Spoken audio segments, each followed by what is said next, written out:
নমস্কাৰ বন্ধুসকল, মই বিষ্ণু চুতীয়া আৰু আপোনালোকে চাবলৈ আৰম্ভ কৰিছে মোৰ ইউটিউব চেনেল বিষ্ণু দা এনালাইজাৰ। বন্ধুসকল, আজিৰ ভিডিঅ'টিত আমি আসাম ডাইৰেক্ট ৰিক্ৰুটমেণ্টৰ তৃতীয় আৰু চতুৰ্থ বৰ্গৰ নিযুক্তি পৰীক্ষাৰ প্ৰশ্নোত্তৰসমূহৰ দ্বিতীয় খণ্ডটি আগবঢ়াবলৈ ওলাইছোঁ, যাতে আগন্তুক পৰীক্ষাত আপোনালোকৰ সহায়ক হয়। গতিকে ভিডিঅ'টি একো স্কিপ নকৰাকৈ চাই যাব বুলি আশা কৰিলোঁ। আহক আজিৰ ভিডিঅ'টি আৰম্ভ কৰোঁ। আজিৰ প্ৰথম প্ৰশ্ন লৈছোঁ, who was the last king of the Ahom kingdom? Ahom ৰাজ্যৰ শেষৰজন ৰজাৰ নাম কি আছিল? এ. চন্দ্ৰকান্ত সিংহ, বি. যোগেশ্বৰ সিংহ, চি. কমলেশ্বৰ সিংহ, ডি. পুৰন্দৰ সিংহ। ইয়াত শুদ্ধ উত্তৰ হ'ব ডি. পুৰন্দৰ সিংহ।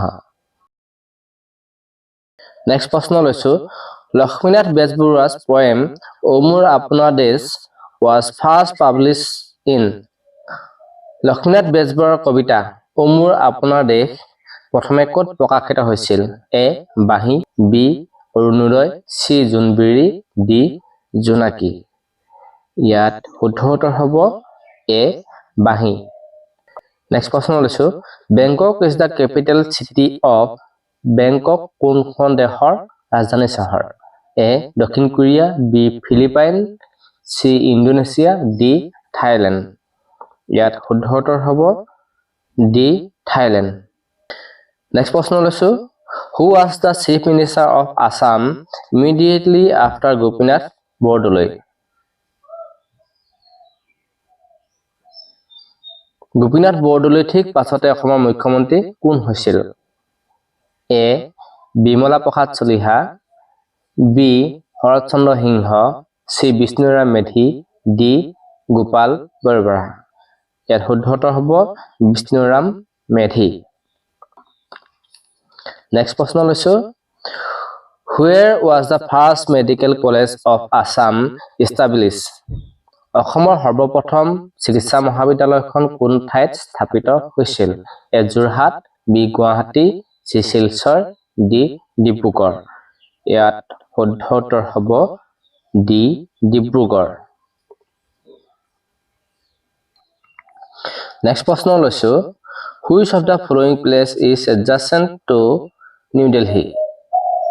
নিম্নলিখিত কোনখন ঠাই নতুন দিল্লীৰ নিকটৱৰ্তী? এ. Gurugram, B. Nandigram, C. Secunderabad, D. Dhanbad. ইয়াত শুদ্ধ উত্তৰ হ'ব এ. গুৰুগ্ৰাম। নেক্সট প্ৰশ্ন লৈছোঁ, Margaret Thatcher was a former prime minister of? মাৰ্গাৰেটৰ থেচ্চাৰ কোনখন দেশৰ প্ৰাক্তন প্ৰধানমন্ত্ৰী আছিল? A. New Zealand, B. Canada, C. Israel, D. England.